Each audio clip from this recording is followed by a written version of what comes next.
The cases that I cover for It's All Relative are usually fairly in-depth, which is why they span several episodes. This also means that there is an incredible amount of research that goes into putting together these episodes.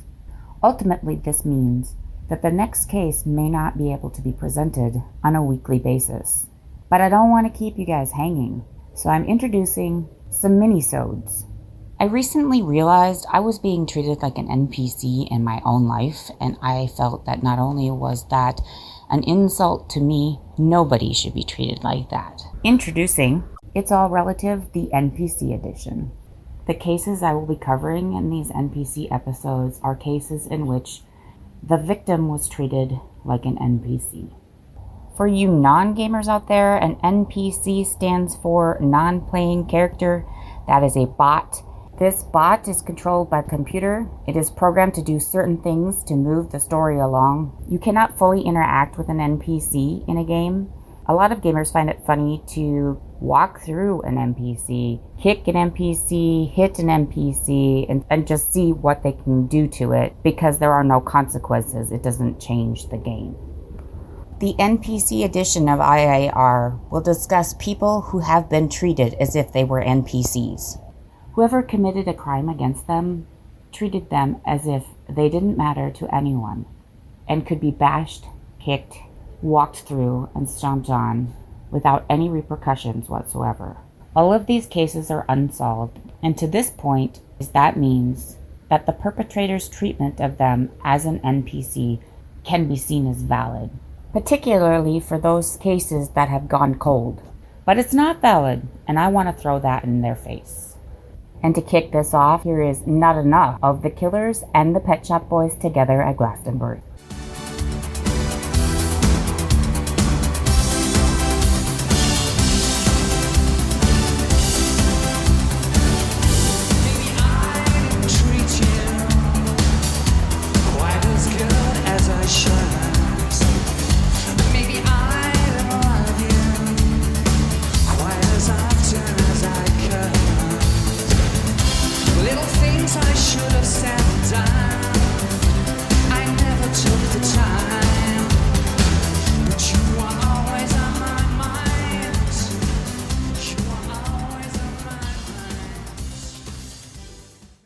Winona is a town in the very southeastern part of Minnesota. It sits along the Mississippi River. It's hilly and wooded, and people go there for hiking, canoeing, and just general recreation. The town itself has about 2,500 people, so it's big enough to feel like they're not out in the middle of nowhere, but small enough to still have that small town feel. On Labor Day weekend of 2011, the Forrest family went boating on the Mississippi River. This was something they did a lot, and this time they noticed what they thought was trash floating in the water. They pulled over to pick it up. 14-year-old Josh Forrest bent over to pick up the bag. Sharon Forrest, his mother, said, and this is from KTTC.com, I quote, he said, "Mom, there's a baby here." And I said, "Joshua, that's not funny, don't even joke." And I looked at his face, and I could tell by his face that he wasn't joking. All I remember, it's kind of a blur. I just remember telling my husband to drop anchor and call 911. We stopped and I tried to give CPR, but the baby was already gone. She was pink when we had her. By the time dive and rescue came, she was gray. End quote. Found with the baby was a beaded bracelet with the Greek evil eye at the end of it. Contrary to popular opinion, the evil eye is actually often carried to ward off evil. Also found with the baby were 2 bags and 3 angel figurines. She was also wrapped in a green t-shirt with a faded image of a slice of bread. It is because of these angel figurines that she came to be known as Baby Angel. If you look up the KTTC website and search for the article Digging Deeper, the Winona Baby Angel, there's a news clip about the case that has pictures of these items, as well as a transcript detailing most of the episode below. You can also see some of these items on the Missing and Exploited Children website, which is missingkids.org. She's listed as Jane Doe 2011. The BCA and the Sheriff's Department were called to the scene of this crime. The Bureau of Criminal Apprehension from Minnesota said shortly after the case broke that, quote, "We believe the mother gave unassisted and unattended birth in this case," end quote.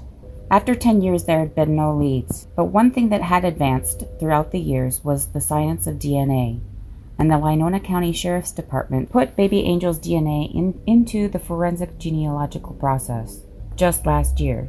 The same tactic had solved 2 other mysteriously found infant deaths in Minnesota not too long ago. Chief Deputy Mueller even says that they've had willing participants test their DNA, but unfortunately, there are as yet no hits for baby Angel. If you see the artifacts that were left with baby Angel and recognize any of them, or you think for some reason you may have a familial connection with her parents, please call 507-457-6530 or visit WinonaAreaCrimeStoppers.com. You can leave your name or speak to them anonymously. And if you're looking to do any outdoor sports in Minnesota, I highly recommend visiting the city of Winona. It's beautiful. And while you're there, please feel free to visit Woodlawn Cemetery and visit the grave of baby Angel. Winona hasn't forgotten her, and neither should you. And that's it for this episode. We'll see you next time on It's All Relative, the NPC edition. And to leave you with a tune in your head, here's Kelly Clarkson. I will not make the same mistakes that you did. I will not let myself cause my heart so much misery. I will not break the way you did. You felt so hard.